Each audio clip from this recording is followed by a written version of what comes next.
I'm actually going to name this video, instead of it just being rant, this video's name is going to be called, you know, Just Let It Burn to the Ground. So Aaron and I were having a conversation with a couple of our Bible study attendees, friends, and we got on the topic of relationships because there was a girl who just got into a new relationship with a guy, and she's like, things are going great, etc., and so forth. And she wanted us to sort of give our opinion as to whether he was a good guy or not. And she's listened to some of our videos, and just the stuff that we talk about in private conversations, which a lot of it's the same material anyway. We just go into more detail with our friends because actually they're here, they ask questions, and we can elaborate more and give a more clear understanding. So she was like, what do you guys think? I know it's only a first impression. We didn't stay long because he came over and visited for I don't know, half hour, 45 minutes, whatever it was, and then they left because apparently he had been up all day working, so he wanted to go get some sleep. So we kind of gave our opinion, and again, like we only met him for like an hour maybe, and we were like, bring him around some more. We'll give you our opinion. She's like, okay, thanks. I really value you guys' opinion and you guys' analytical gifts, skills, however you want to look at it. So just let me know what you think. So we said, okay, blah blah blah blah blah. Well, we kind of tangented it off on to the quality of women and the quality of men that are out there in today's world. And this was including the Christian community. So we had, we had like a lot to analyze and talk about. And this is why I'm saying that this video is going to be called, Let It Burn to the Ground, because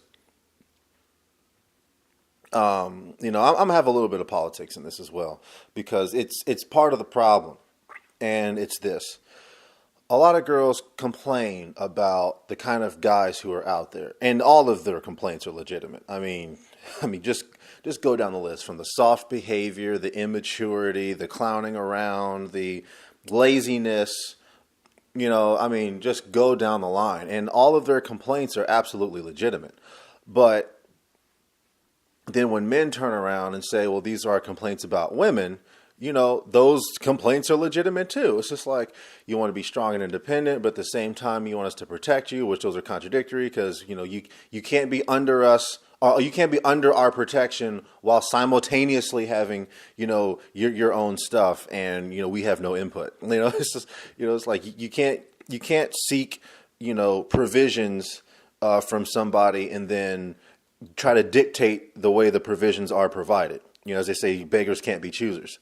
And that seems to be what women want, is these contradictory dualities of life. And women are always like that. But, men aren't taught that that's the way that women are. So men get frustrated and just say, well, you want two things that can't exist and you're berating me and badgering me for it. So therefore, I'm just going to walk away. In intro the MGTOWs, But, again, that's a failure of the not World War II. That's the failure of the baby boom generation to teach that to, the Generation Y / millennials. But that aside, not to get off onto that, but we talked about just how much of a low quality males and females that they had to select with. And she was trying to tell us, like, well, I'm with this guy because he's not like the rest. Like, he does, works on engines and races cars or something like that. He shoots guns, blah, blah, blah, blah, blah. And that's the environment that she came from. So he's a quality guy on a number of different areas for her, which is fine. But, again, not all guys are like that. Not all guys will sit here and say, this is my opinion, whether you like it or not. That is what it is. Like people like myself, like Aaron, like this girl's, new boyfriend. We know that we're not a dime a dozen. We know that we're, a rare breed, top shelf, whatever. However you want to look at it. And unfortunately, women want that, but there's so many men not like that it's like they look at us like an illusion, like we're not. How do we say? Like we're not what we appear to be. Therefore, there must be something wrong. So let's not even go and get involved with them. It's like it's like I understand it, but at the same time, it's like that is female thinking. Because see, male thinking is the opposite. Like if you see a woman who's the exact opposite of all the women that you see the most of, and if most of the women are the kind of women that you disapprove of, when you see one who goes counterculture to that, you don't look at her and go, "Oh well, she must be a snake in the grass or a wolf in sheep's clothing, so I'm just gonna move on to someone else." Like, no, the guys are gonna immediately go to her and try to lock her down. And that's just more evidence that men and women don't think alike, which means that we are not equals because we are not similar and we cannot be compared. But you can't tell that to modern women today, especially with all their feminist rhetoric. And I'm still including Christian women into this because I see it so much it's ridiculous. Anyway, that aside is, we try to tell her that, like, this is why, we've gotten so, I'm gonna use late in life. We're actually not late in life, but I'm using late in life relative to the way things should be, not the way things are now. Why we're not married late in life, or why Aaron just got engaged, and, but there's still a number of us who aren't engaged or even in relationships.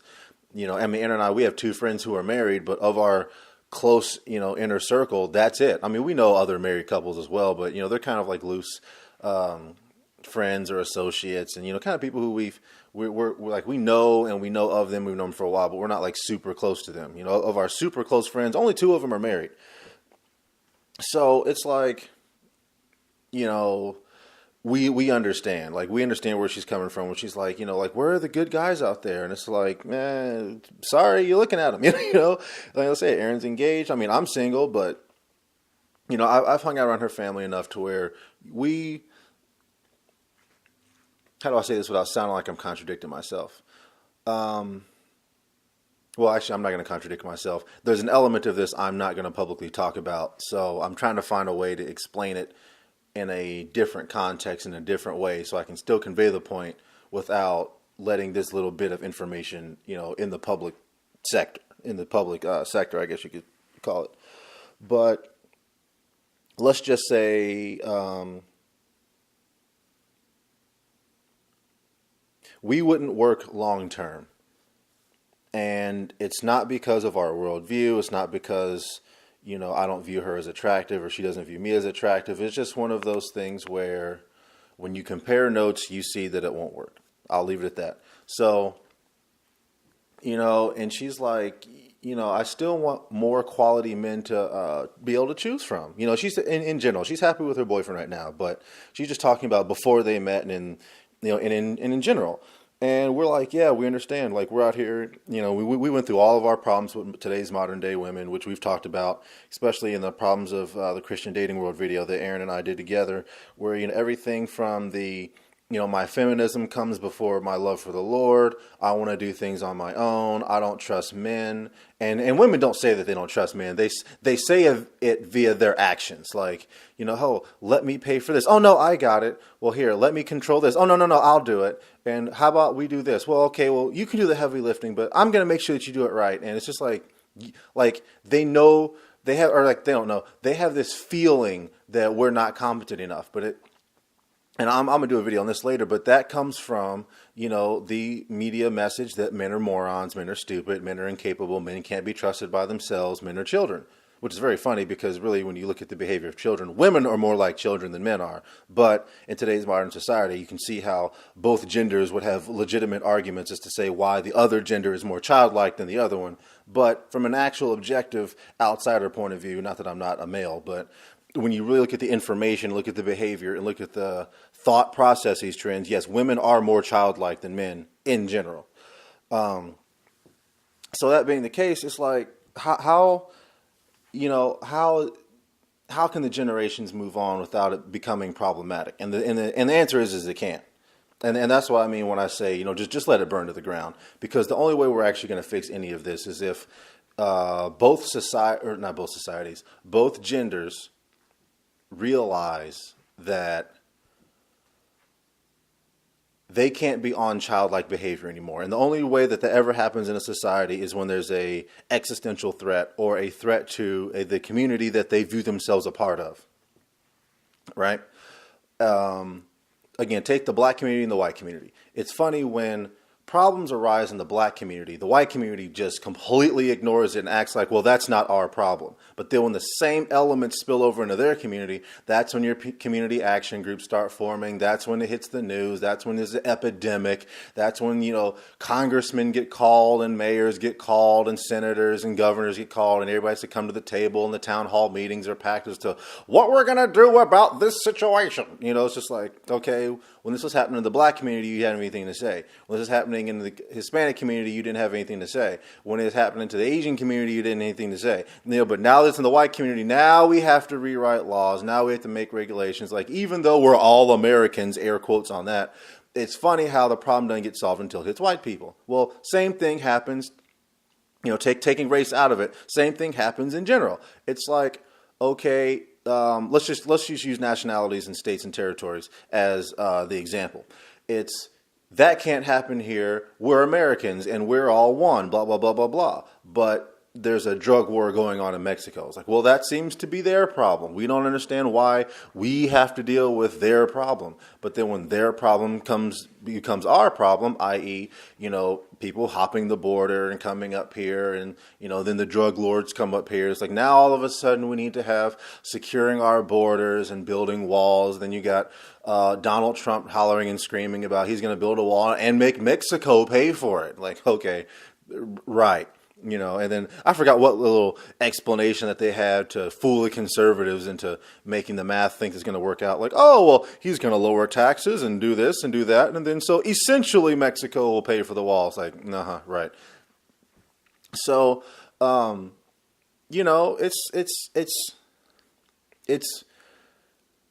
it's not going to fix itself by us coming to the table and sitting down and thinking about it, because too many people want what they think is the answer. And what I mean by that is this, this group of people wants this group of people wants this, and this group of people wants this. Like, group A, group B, and group C. Group C wants, this set of things for themselves, and, they just kind of want to live off by themselves. You have group B who kind of wants the same thing, and then you want group A who wants everyone to live in this, community where we all interact with each other and blah, blah, blah, blah, blah. Well, group B wants to be left alone and they don't want to include anybody. Group C, they want to be left alone and they'll include some people, but not really anything. And group A, they're the ones who want to be able to hop back and forth between group A, B, and C, and we all live, harmoniously. But here's the thing. If group B has a set of rules that group C won't have or tolerate, then that's not going to happen. Group A can move in and out because group A will be assimilationist and, they'll be fine. But they're not going to be able to bring everyone to the table and come up with some sort of all-inclusive package without, conflict. And that's what people seem to want, is like they want this America where everyone's blended together, but they still want to live in their own separate communities. It's like that's contradictory to the very idea that you're promoting. So you can't live in a situation truly where you have two conflicting ideas, integrated with each other. Oil and water shall not mix, But yeah, I mean, it's just, this has to burn down to the ground. And I'm going to get on politics for a minute, because politics, again, is reflective of a society. Like, we have Donald Trump and Hillary Clinton as our top, they're not official nominees yet, because this is taking place before the conventions, but as our top, our top political choices. And I'm not going to get off into the whole two-party system and how everyone thinks that you only have to vote for two parties, even though you can vote for whoever you want to vote for. Because, again, we'd have to sit here and sit people down and discuss, this is how the country actually works, not how you want it to work or not how you've been taught that it works. This is how the country actually works. We have Donald Trump, a multi-billionaire who made himself a reality TV star and has voted Democrat his whole life. And now, these past two election cycles, he's all of a sudden now a Republican and he wants to make America great again. And everyone's like, yeah, Donald Trump. And it's like, are you serious? A guy who spent his entire life voting against your side, you are supporting because he wants to make America great again. And I'm not sure if anyone's really listening, but he's doing exactly what Obama did.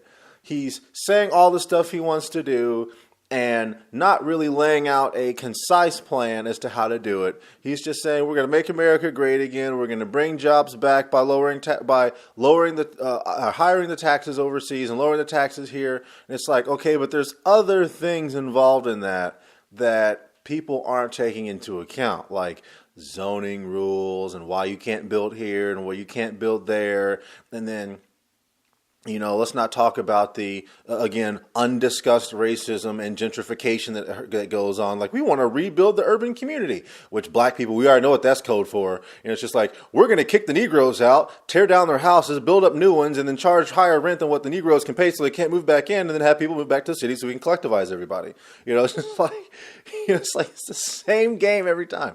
But anyway, and it's just, and then let me get on Hillary for a minute. You have Hillary Clinton. I mean, has been in scandals since Watergate and the Nixon administration. Like, okay, I know most of you haven't looked this up, but just look up anywhere that about Hillary Clinton getting kicked out of the Watergate trial or off of the, not defense team or maybe prosecution team. I can't remember what it was, but Hillary Clinton got kicked out of the whole Watergate situation because of unethical practices. Yeah, let that sink in. Unethical practices. And what was this, 1976, 77? I forgot when Nixon was president. But, we'll see, Reagan was like in the 80s, so 76. Yeah, it's like 76, 74, something like that. Anyway, mid-70s. And she gets kicked out for unethical practices on a trial about unethical practices. It's just like, and then she goes and, she scams and lies and cheats her way up the political ladder. She goes and gets Bill on because she reaches that quote unquote glass ceiling. And if you haven't done your history on your research on Hillary Clinton, just look all this stuff up. But yeah, you have to read between the lines. So if you're not good at reading between the lines, don't bother looking it up because you're not going to understand what I'm going to say. And then you're just going to write in the comments section, that's not what happened. So yeah, you have to be able to read between the lines. I know some people are better at that than others. I've argued 9/11 enough to where I know how some people think and they can't do research very well. But that aside, just look up Hillary Clinton's political career and you will understand. So she gets Bill on.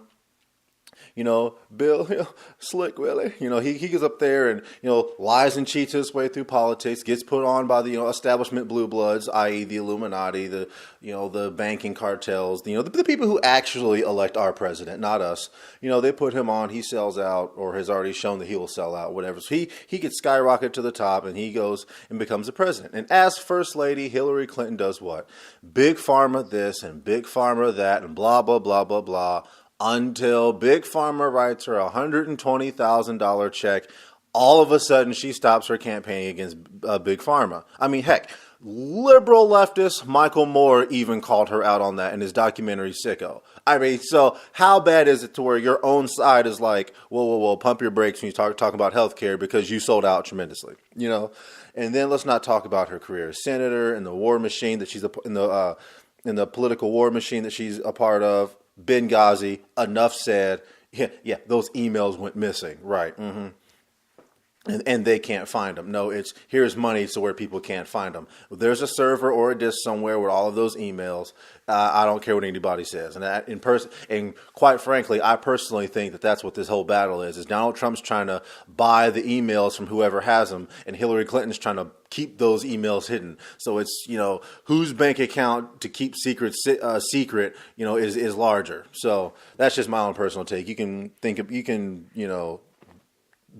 think on that by yourself, to discuss that amongst yourselves.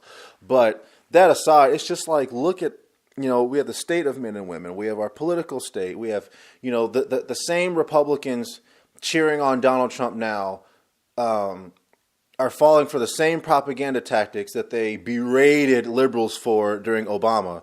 But then, we have the liberals who love Obama saying how, the country's better than it has been under Bush, even though it hasn't. And even skewed, lying government numbers have even showed that everything is worse under Obama than it is Bush Jr., that is. But yet there's still liberals running around talking about, well, we're better off, but we would be in Valhalla if it wasn't for the Republicans, even though the Republicans have been bending over backwards, letting the Democrats do what they want, and only symbolically fighting against all the stuff that Obama has been enacting, i.e. healthcare to be the biggest one. Talking about they're going to reverse it when no legislation has been involved to actually reverse all of Obamacare, like they've been, running around hollering and screaming to the Republicans. Like, we need to reverse the whole thing. And then it turns into, we'll reverse parts. And then it's, we'll reverse subsections. And then it's, we're going to change periods and commas. And they go change periods and commas. And they're like, ha, we got Obama. It's like, our tax is still going up? Yes, but let's not talk about that. And it's just like, yeah, that's what I thought. Yeah, see, y'all are working together. Don't even sit there and try to act like y'all aren't, But, going back to just the whole political climate, because again, political climate is the reflection of the society in which you live. It's just so funny seeing people's like dual thinking.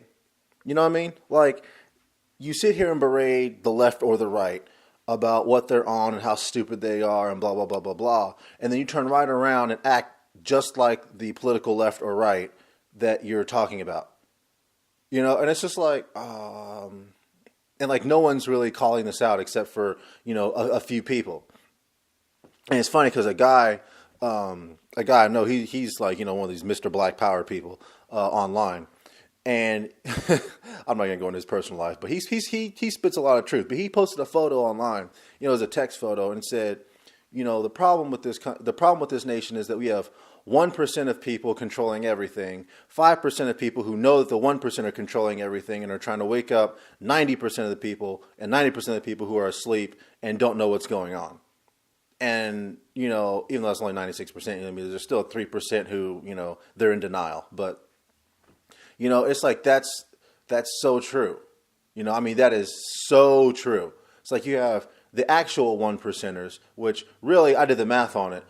It's not 1%. It's actually 0.0001%. Who's the people who actually control everything. And that's when you narrow it down to the top is like 400 richest people in, the world, or let's just say in the Anglo-Saxon, United Kingdom, American families, numbers, like when you add up all their families together and just some of their assets, it's like 0.001%. But then when you look at all the things that they control and the policies that they try to enact and dictate, it's literally, less than 0.5% of people who literally control like, 80% of the world.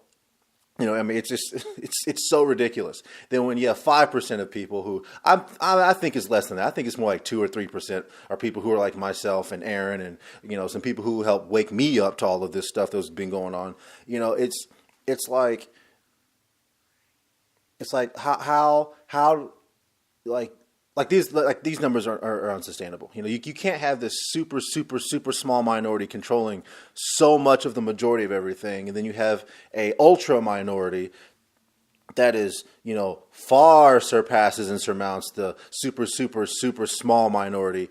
And they're trying to wake up the, general masses, and the general masses, they just want to watch football. They just want to vote for the establishment candidate and have everything be taken care of so they can go back to watching football and basketball and baseball and soccer and cricket and then drinking and partying and dancing on tables. And as Aaron Clary would say, the woohoo girls, and the yeah bros, it's just like, okay, well actually Aaron Clary, he calls them, he calls them dude bros. Yeah, guys like, dude bro, yeah. And he was like, those, like people just want to go back to that and living, a sophomoric childish life. And again, this goes back into generational dynamic, because the stuff that, our generation's on, we really are the woohoo girls and the dude bros, because, I try to have conversations with people and everyone starts regurgitating Fox News and CNN and MSNBC talking points, and their facts for all of their opinions are regurgitated facts and opinions from the Fox News, CNN, MSNBC, headline news, talking points, the mainstream media.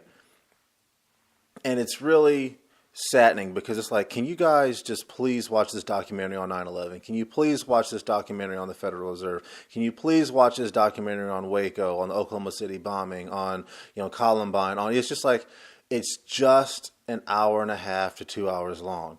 It's the same amount of time as the Avengers. It's the same amount of time as Captain America. It's the same amount of time as Spider-Man. It's the same, it's just like,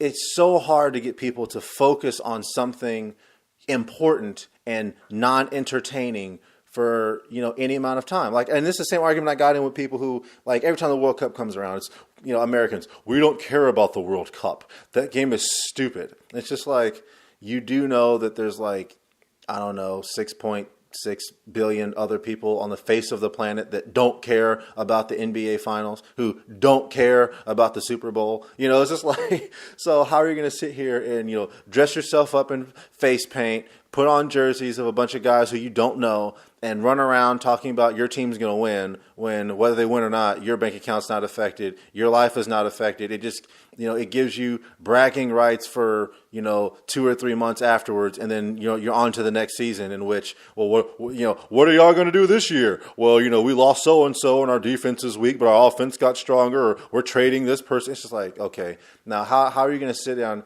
and learn all of those insignificant things that happen and don't matter towards the game, really, because, again, it doesn't affect your life, actually. But you won't sit here and listen to a documentary on how the Federal Reserve is actually a private bank owned by private entities, just like how Walmart is. And that is who our government owes money to, even though it says in our Constitution that the government is the one who prints the money, and that us borrowing money from another entity is not illegal, but it's not a good idea for the reason of, now every man, woman, child, in existence in this country owes these private individuals at least $200,000 individually as soon as they come out of their mother. And it's just like, that directly affects you. But no, you don't care about that. All you want to care about is, were the balls deflated or not deflated in, the game against Indianapolis and all this other stuff when it comes to Deflategate and Tom Brady. It's like, oh, that's what matters. It's like, oh my, man, let it burn. Let it burn. Let it burn to the ground. Just let it burn to the ground. Because like people just can't get their act together, man. I'm telling you, people refuse to be intelligent. That's what I'm kind of coming to the conclusion of, is that this has to burn to the ground, and we have to have like a hard reset, like on a computer. Like when programs just aren't loading right and it's moving slow and you're tired of it thinking, it's like, just Control Alt Delete, just hard reset. Who cares if we wipe some stuff out? Who cares if we have to go through and reconstruct some other things? We cannot save this country. This country is beyond reproach. I mean, we have so many people running around, giving the finger to God, which is the absolute foundation of this country. Now, we can argue about how this country was founded and who had to die for it to become the country that it was, but at a certain point, we did turn back to God, as which is displayed in the Old Testament, in the Bible, again, a book that no one reads, that perfectly explains everything that's going on right now. And, it's like we went through that point of, we got kicked out of our own land. And again, I'm speaking from white history here. I know I'm black, so this isn't my history, but let's just go in the history of America. They were kicked out of the United Kingdom under King George. They were sent over here to basically die in the wilderness. The Native Americans took care of them. And we can sit here and talk about how they took care of us and blah, blah, blah, blah, blah, us Americans. And, then we wiped them out and manifest destiny. And, then we became our own country. It's just like, yeah, but we also had other problems going on at that same time. Let's not forget about that. And then that's when we realized, okay, we should probably stop doing this, blah, blah, blah, blah, blah. Yes, the Native Americans are pretty much dead at that point. But, it is what it is, and it's not going to change. But, America became a great country. And yes, we have to incorporate the fact that, no major war has been fought on this soil outside the American Revolution and the Civil War. But again, that only applies to the Americas. There's a lot of different contributing factors into all of what I'm saying. But basically, we at some point turned back towards God collectively and made this country great. I don't want to quote Donald Trump and make America great again, but it's we gained a moral foundation that we were not on before, and we can attribute that to the Wild West mentality and how certain aspects of life are unsustainable, and this, that, and the third. But nonetheless, we became a truly Christian nation of, hey, this is what we're going to do. This is what we're on. This is how we have to live our life, blah, blah, blah, blah, blah. And then we gained all this wealth. Well, see, now, again, generational dynamic and how quickly man forgets what just happened to them. We have a generation now running around talking about there is no God and this is why there's no God. And then it's like, well, explain all these supernatural events. It's like, well, science hasn't explained it yet. And aliens from outer space is how we got here. We're not going to explain how the aliens exist or what created the aliens or where they're from or why we're here or why they brought us to this place. But we believe in aliens anyway, even though we don't see them, test them, or anything else. So that's what people are on. As a guy in my family once said, it's like people will come up with any excuse for anything so long as it's not God. I mean, aliens from outer space. Magical consciousness of just popping out of nowhere. Like in Aliens, Prometheus, and we, fused with some other being that now no longer exists, and now we're humans, kind of like Aliens and the Forerunners, or Prometheus and the Prometheus in the Alien series, and the Forerunners in Halo. They mimic each other greatly. It's like, oh well, they're not here anymore, but these were spawned from those who came into that, which is how we got here. It's like, what is your proof of all that? Science. What area of science? This area of science, biology and evolution. Okay, well, biology contradicts evolution, and biology contradicts this because you cannot produce something unlike itself. Thus says every science experiment ever.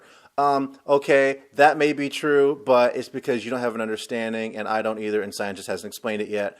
I'm going to go back to watching football. And it's like, okay, see, you can't have that mentality about life and expect to get anywhere. And that's what America is on right now. And I use that example because there's this, I was just on Facebook not too long ago, and this chick posted this whole thing about how Obama, before he leaves office, is going to expose the fact that the U.S. has been hiding aliens, and they're going to come out with it, and they're going to show us the spacecraft. It's like, oh, come on, really? All these presidents, all this time, and we're just now going to start talking about, oh, yeah, we do have alien technology, and Obama's waiting until his last day in office or his last week in office to expose it. Get out of here. Get out of here. And because someone posted her in it, and she reposted it, and I see the comments. I'm just rolling my eyes. It's like, really? Really, we've had this technology through Obama, through Bush, through Clinton, through Bush Sr., through Reagan, through Carter, through Nixon, through who was before Nixon? Johnson, through Kennedy. It's like, yeah, and no one says anything because of reasons. Get out of here. Get out of here. And and this is what people are on. This is what I mean I said in my last video. We live. Oh, I'm not sure if I posted that video or not, but we live in an era where we have the access to the most amount of information in human history, and we have no wisdom. We have none at all. People will believe anything you tell them, even when it directly conflicts with some other area.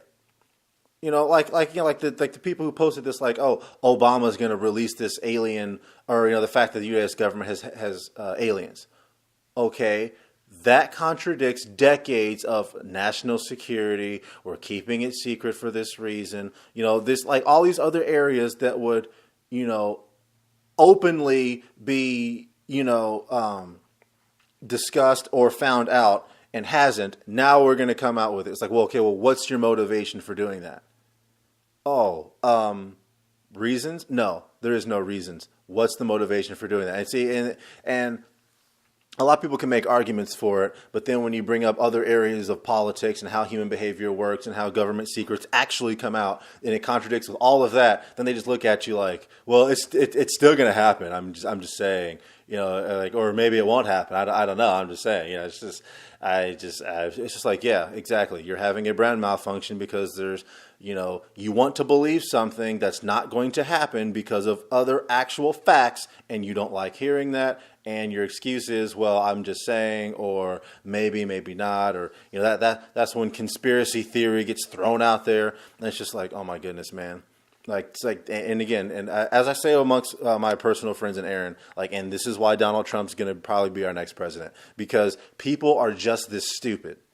People are just this stupid, and it's really profound how, and I'm going to switch a little bit of gears here, but not totally. It's profound how when I read the Bible, and because I'm reading the Bible cover to cover. I haven't done that yet.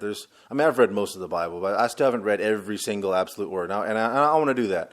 So I'm on that. I'm on that tip right now. I'm in 2 Corinthians, just a little FYI, and not 2 Corinthians, 2 Chronicles, and I see so many similarities to the people back then and the people now. And yes, I know that humans don't change. Only the technology that we use changes, but it's really profound that when I've read in the New Testament, when Jesus talks about, people, his followers being his followers being sheep, and he's the shepherd, and this, that, and the other. But when Jesus talked about people being sheep,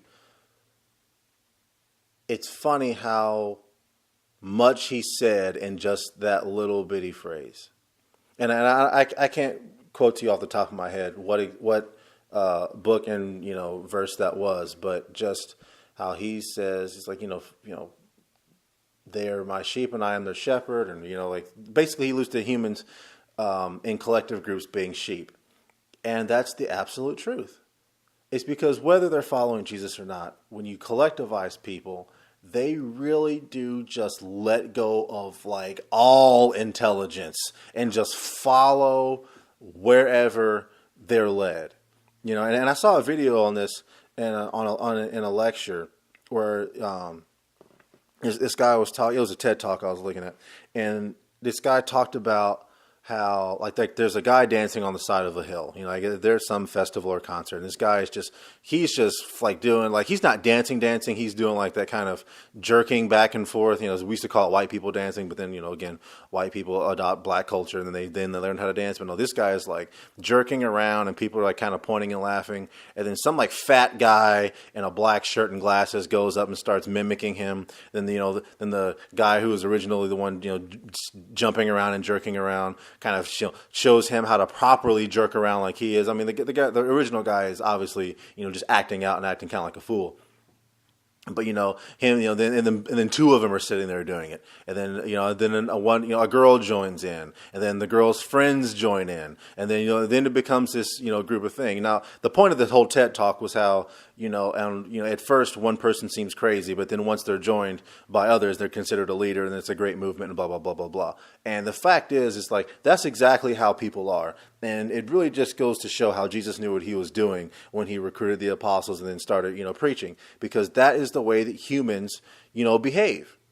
I mean, the whole story of Jesus really just shows how human behavior is. It's like everyone's lost and has all these problems, and the truth comes into them, spreads like wildfire, and then just at the drop of a dime, everyone just turns right around and crushes the very truth that was, the answer that they were looking for.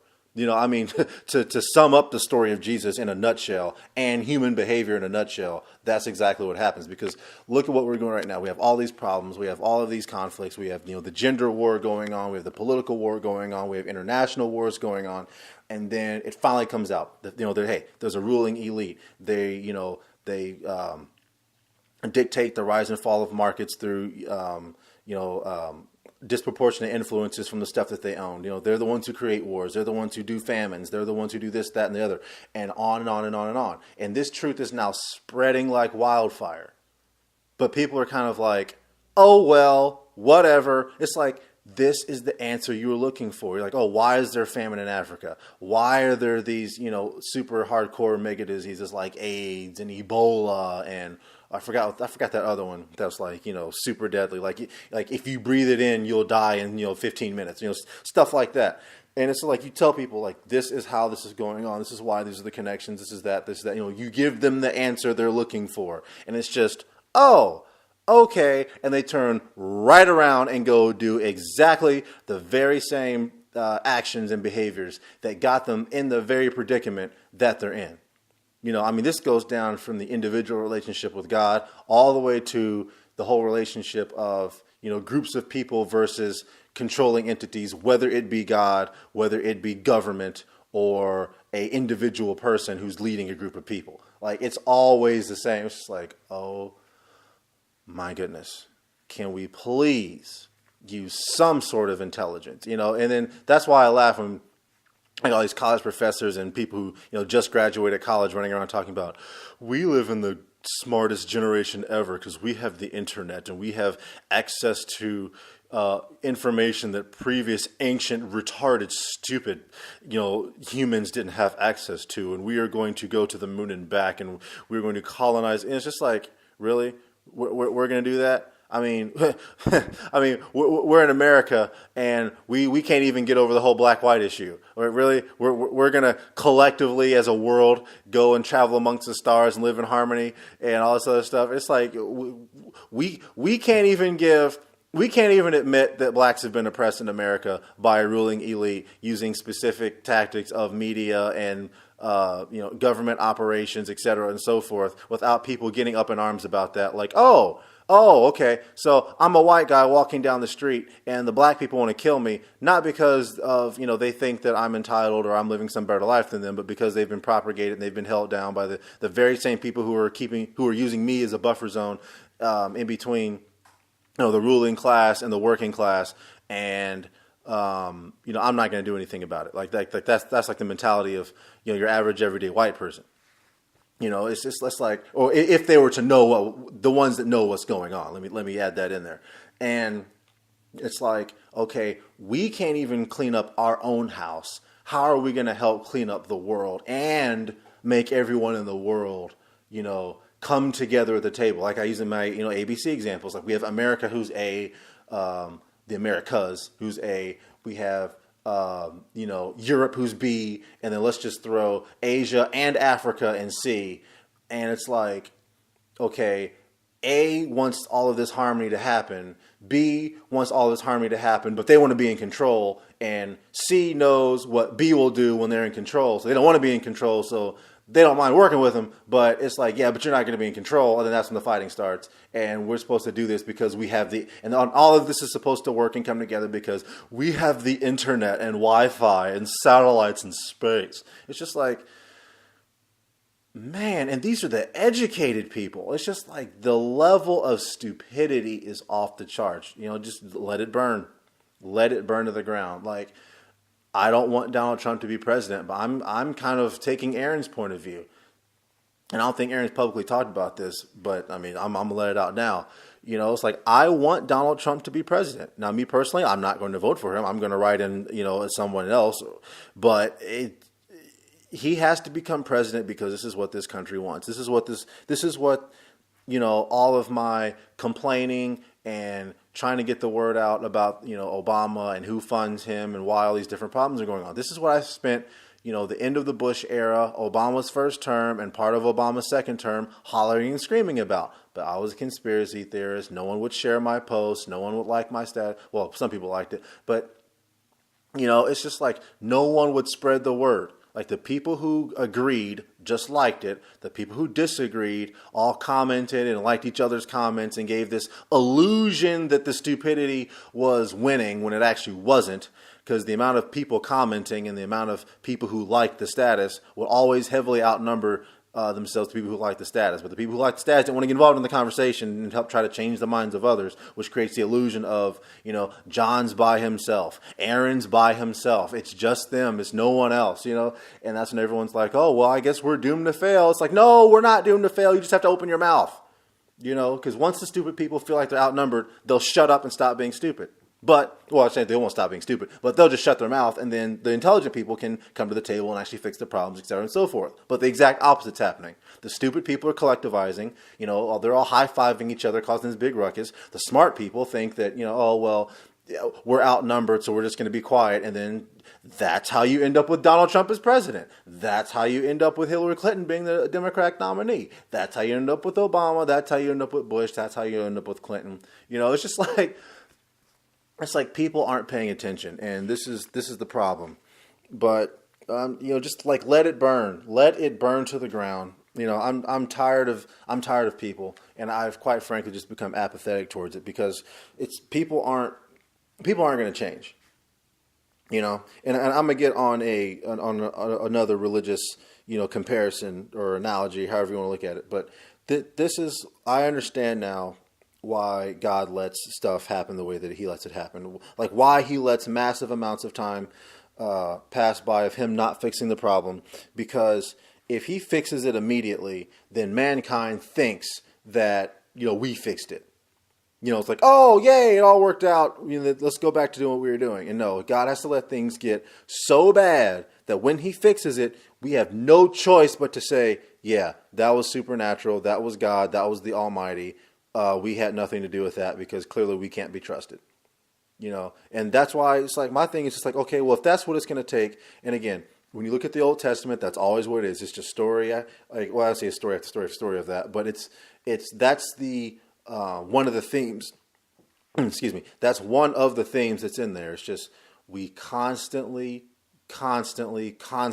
ruin. Like we cause our own demise, and God has to bail us out. That's pretty much the 6,000 year cycle that we're on. Is humans think that we have it together. We go, we mess it up. It gets so out of control that we can't handle it anymore. God the Father has to come in, clean it up, and say, just apologize, say you're sorry. It's okay, we're sorry, blah, blah, blah, blah, blah. And then, we go right back to doing what it was that got us in the trouble in the first place. And it's just like that cycle over and over and over again.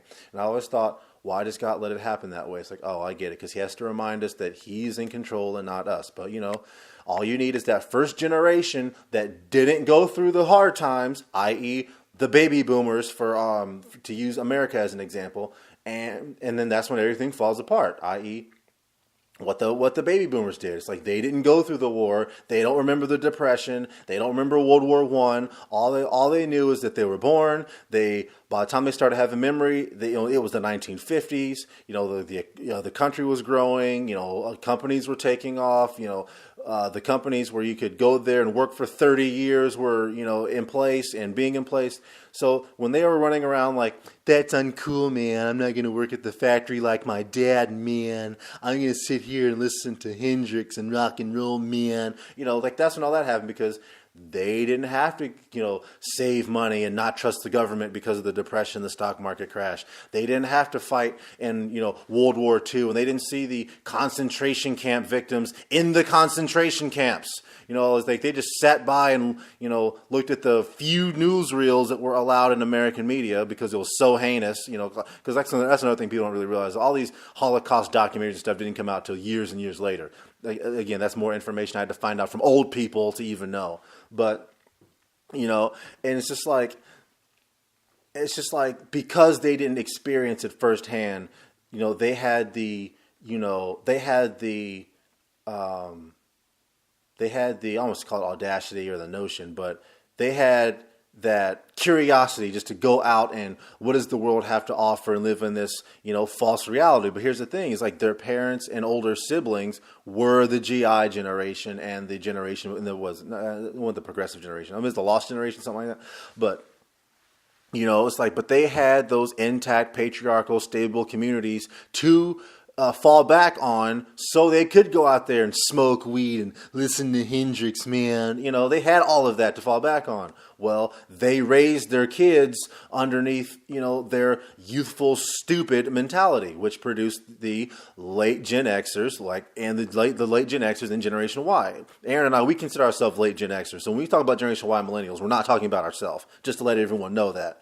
And again, I direct you to my article of Stop Calling Me a Millennial to show you why Aaron and I and our age group, we're on the cusp of Generation X to Generation Y, but we specifically more identify with X. And again, I use plenty of examples that we know from memory as to why we are not millennials. But regardless. I directed that article for that. But anyway, you have that generation who was just raised to just think whatever they wanted to think.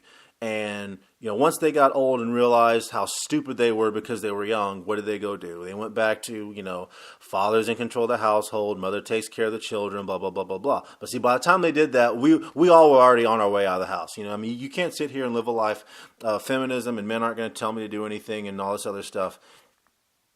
And then, come back, once, your kids are out of the house and be like, oh, well, yeah, I think I messed up. Well, they'll figure it out like I had to figure it out. And then, when they're running around, now their kids are, 30 or, 25, 30, 35 years old, and they're not married. They're trying to live their dream and blah, blah, blah, blah, blah. And it's just like, well, why is my child so, like they just won't give up their fantasy, and they live in this, delusion of, wanting to be rock stars and rap stars and pop stars. And, he got a D- in math, but he still just wants to be an astronaut. And it's just like, well, that's because you told little Billy and little Susie and little Timmy and little Johnny and little Matthew and little Christopher that they could be anything that they wanted to be so long as they set their mind to it. Not talking about the not talking about all of the stuff that has to go into doing that. It's just, you have to bear down. You have to know what you're getting into. You have to sit here and work and work and work. And then they did not, teach our generations that. And now they're mad because we're all, 30 years old, 35 years old, 25 years old, and we're not getting married. We're not making them grandparents, and now they're mad. And the baby boomers like, well, I'm ready to be a grandmother, and your father wants to be a grandfather, and you can't stay a child forever. It's like, but you spent the first 20 years of your child's life telling them, to stay young, don't worry about settling down, chase your dreams and not a family, don't worry about, don't worry about money necessarily. Everything will work out in the end. And then now that you're older, now that you want to be a grandparent, now they got a problem. And again, that's what Aaron and myself, why we rally so much against baby boomers in general. It's just like, they're still the selfish generation. They're still the selfish generation. It's like, see, now they want us to grow up because they want to be grandparents. So see, it's not like, oh, hey, we messed up, you're supposed to be doing this by now. It's, oh, hey, I want to be a grandparent. I don't care what you're on. Just get married and have kids because you need to fall back on the very, patriarchy and system of family that we spent the first 20 years telling you that it doesn't necessarily have to be that way. You can make it on your own. Men and women are equal. Now that all of those, not to sound like, a lot of these, black racial people, but now that the chickens are coming home to roost, now you want to complain. Now you want to sit here and say that they're entitled and they're selfish and they're lazy. It's like, well, they learned it from somewhere, didn't they? It's like, and unfortunately, we can't go to the World War II generation now because they're all dead or they're in their 90s and they're thinking about the afterlife and did they do a good job? And, oh, well, I didn't fight against Hitler and, and fight overseas for what I see going on, but I don't care because, I'm 93 and if this is what they want to do, then this is what they want to do and I'm just going to die and, do whatever. It's like, and that's unfortunately where we're at, And again, it's a sad state of affairs, but it has to happen. Let it burn. Let it burn to the ground. Let it burn to the ground. But anyway, this video has been way too long. This video's been way too long. I don't know how long it is because I've just been talking. So, anyway, that's my video. John from the Gen XY.